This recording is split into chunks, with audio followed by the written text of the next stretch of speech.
Hello everyone and welcome back to my channel. आज मैं explain करूंगी इसकी इंट्रो लव का एपिसोड 19। तो चलिए वीडियो को स्टार्ट करते हैं। एपिसोड 19 की स्टार्टिंग में जी ले फैन और मेजी के साथ एक लेटर लिखती है और अपने अकाउंट में पोस्ट कर देती है। चोंग उस लेटर को पढ़ता है। जी ने लिखा था, मैं जाई हूँ। मैंने अपने करियर के स्टार्टिंग में टाइगर एनिमेशन के साथ कॉन्ट्रैक्ट साइन किया था, लेकिन टाइगर एनिमेशन ने मेरे साथ फेक कॉन्ट्रैक्ट साइन किया था, जिसकी वजह से उन्होंने मुझसे फेयरवेल सॉन्ग के साथ साथ मेरा जाई नेम भी मुझसे छीन लिया।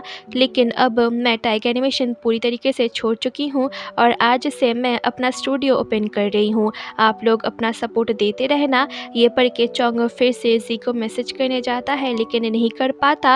वहाँ शेन आती है और चोंग को कहती है, इतना भी पत्थर दिल मत बनो, जी इतनी बड़ी प्रॉब्लम में है और तुमने उसको एक कॉल तक नहीं किया, तो कम से कम एक मैसेज कर दो। ऐसे करोगे तो इमिंग जी को तुमसे छीन लेगा। शेन ये कह के अपना मुंह बंद कर लेती है और वहाँ से चली जाती है। इधर जी अपने पोस्ट के कमेंट पढ़ रही थी, पर कोई भी कमेंट जी की तरफ नहीं था। मिस्टर जैंग भी कमेंट्स पढ़ रहे थे।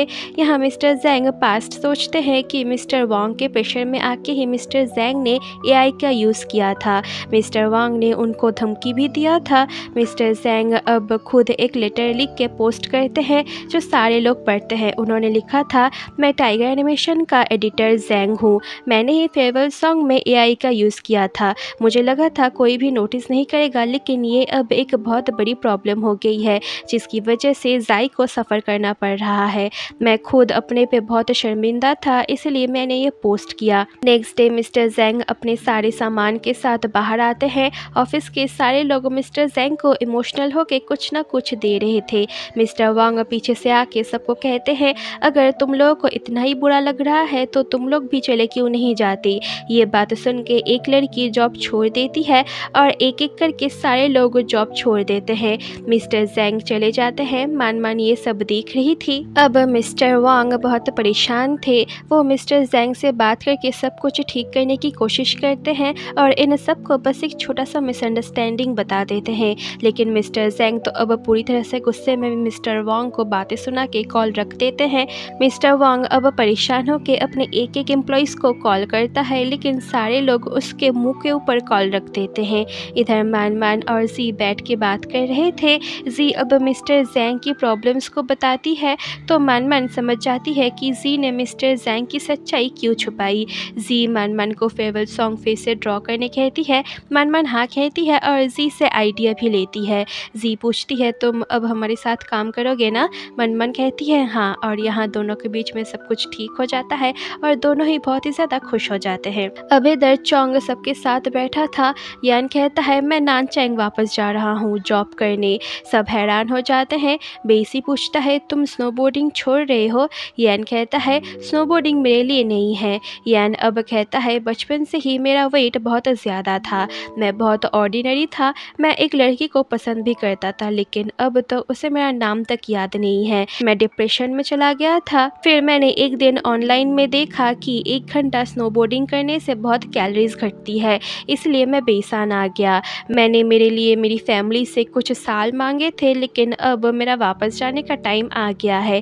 लेकिन मैं बहुत खुशकिस्मत हूँ जो मुझे यहाँ पे तुम लोग मिले। सारे लोग बहुत इमोशनल हो गए थे, लेकिन सभी यान के बेस्ट फ्यूचर के लिए टोस्ट करते हैं और बेसी भी इमोशनल होकर यान को सपोर्ट करता है। नेक्स्ट डे यान अपना सामान लेके बाहर आता है और सबको कहता है कि कोई भी मुझे हग नहीं करेगा, वरना मैं रो दूंगा।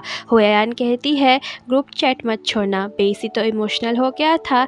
यान अब सबको छोड़ के चला जाता है। इधर नानचैंग में जी मान को अपने स्टूडियो में लेके आती है और सबको कहती है कि हम फिर से साथ में काम करेंगे। सारे लोग बहुत खुश हो जाते हैं। जी को अब कंपटीशन की कमेटी का कॉल आता है और वो लोग कहते हैं कि हमने सारे फेक वोट्स हटा दिए हैं, लेकिन फिर भी आप जीत चुके हो। ये सुन के सारे लोगों का खुशी का तो कोई ठिकाना नहीं रहता। इधर शेन भी हंस रही थी। अब नेक्स्ट डे कंपटीशन का अवार्ड गिविंग सेरेमनी चल रहा था। जहाँ पहले तो थर्ड और सेकंड होने वाले को अवार्ड मिलता है और फिर फर्स्ट यानी विनर जी को स्टेज पे बुलाते हैं और उसे अवार्ड देते हैं। सब जी के लिए ताली बजा रहे थे। जी अब पहले तो अपना थैंक यू स्पीच देती है और फिर अपने इंस्पिरेशन के बारे में बताती है और फिर अपने इंस्पिरेशन के बारे में बताने लगती है। चोंग भी उसका स्पीच टीवी पे देख रहा था। जी अपने आइडल की बात करते हुए फिर से चोंग की यादों में खो जाती है, फिर अपनी स्पीच कंप्लीट करती है और सब जी के लिए क्लैपिंग करते हैं। जी और उसके टीममेट्स तो बहुत खुश हो रहे थे। सेरेमनी के बाद जी और सब अवार्ड के साथ सेल्फी लेते हैं। वहाँ मिस्टर ज़ैंग आके सभी का फोटोज लेंगे। जी मानमान को भी उनके साथ फोटो लेने के लिए ले लेती है।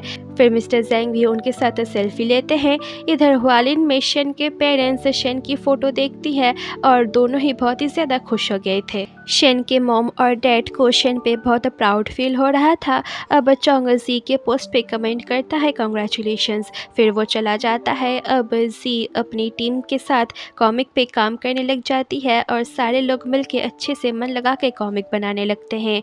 जी अब फेयरवेल सॉन्ग को पोस्ट करके उसके रिव्यूज़ देखती है जो लोगों को बहुत पसंद आए थे। ये देख के सभी लोगों को बहुत ही ज़्यादा खुशी होती है।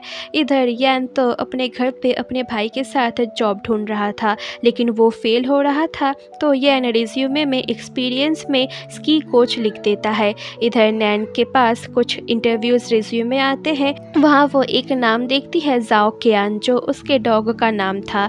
वो एक्सपीरियंस में बेसन स्की कोच देखती है और फोटो में यान को देखती है तो वो हैरान हो जाती है। इधर यान के पास नान के सेक्रेटरी का कॉल आता है और वो कहती है आपको इंटरव्यू के लिए सिलेक्ट किया गया है और बॉस पर्सनली आपका इंटरव्यू लेंगे। ये सुन के यान तो बहुत ही ज़्यादा खुश हो जाता है। नेक्स्ट डे यान इंटरव्यू देने आता है। वो एक फॉर्म फिल कर रहा था तभी वहाँ नैन आती है। यान नैन को देख के उसकी आंखें खुली की खुली रह जाता है। यान सेक्रेटरी से पूछता है ये कौन है। वो कहती है ये इस कंपनी की बॉस है, इन्होंने कॉलेज में ही अपना बिजनेस स्टार्ट कर दिया था। नैन अब यान को गुड लक विश करती है मैसेज करके। अब यान नैन के ऑफिस में काम शुरू कर देता है। नैन जी को मैसेज करती है कि एक न्यू एम्प्लॉय आया है और वो बहुत क्यूट है। जी कहती है तुम्हारा कुछ नहीं हो सकता, मुझे ट्रेनिंग के लिए जाना है। अब ऑफिस के बाद नैन और यान क्लब में थे। यहाँ नैन पूछती है क्या हम बेसान से भी पहले कहीं पे मिले हैं। यान कहता है नहीं। अब वेटर ड्रिंक देता है। यान नैन के ड्रिंक से पाइनएप्पल लेके कहता है तुम्हें इससे एलर्जी है ना। नैन पूछती है तुम्हें कैसे पता। अब यहाँ यान को देख के नैन को पुराना यान याद आता है। वो पास्ट सोचती है। उसने बताया था यान को कि उसे पाइनएप्पल से एलर्जी है और तब जब यान ने उसे प्रपोज किया था तो नैन ने उसे बुरी तरह से रिजेक्ट कर दिया था। नैन यान से पूछती है तो यान कहता है वो सब पास्ट है, मैं उसके बारे में अब नहीं सोचता। नैन कहती है अब मुझे सच में समझ नहीं आ रहा कि तो मैं फेस कैसे करूं। यान कहता है अगर तुम अनकंफर्टेबल हो तो मैं रिज़ाइन दे दूंगा, पर नैन कहती है मैं अपने प्रोफेशनल और पर्सनल मैटर्स को अलग रखती हूँ। यान स्माइल करता है, दोनों टोस्ट करते हैं और नैन तो बस यान को ही देखी जा रही थी। रात में नैन जी को यान के बारे में बताती है। जी कहती है तुम पहले ही उसे 2 बार रिजेक्ट कर चुके हो, अगर ये तीसरी बार भी हुआ तो, अगर तीसरी बार भी तुमने उसे हर्ट किया तो। नैन कहती है मैं ट्राई करूंगी कि ऐसा ना हो, लेकिन सच में मैंने पहले कभी किसी को इतने अच्छे से ट्रीट नहीं किया है। जी उसे सोचने के लिए कह के कॉल रख देती है। इधर यान वापस घर आता है और अपने भाई को नैन के बारे में बताता है। उसके भाई को पता था कि नैन यान का सीनियर थी। यान पूछता है क्या मुझे ये जॉब छोड़ देनी चाहिए। उसका भाई कहता है काम काम होता है और तुम्हें इस जॉब की ज़रूरत भी है, इसलिए काम मत छोड़ो। यान हाँ कहता है और यहीं पर एपिसोड 19 एंड हो जाता है। होप कि आपको वीडियो अच्छी लगी हो, सो प्लीज़ वीडियो को लाइक करके चैनल को सब्सक्राइब कर देना और मेरे इंस्टा को भी फॉलो कर लेना। मिलती हूँ आपसे एपिसोड 20 में, तब तक के लिए बाय बाय।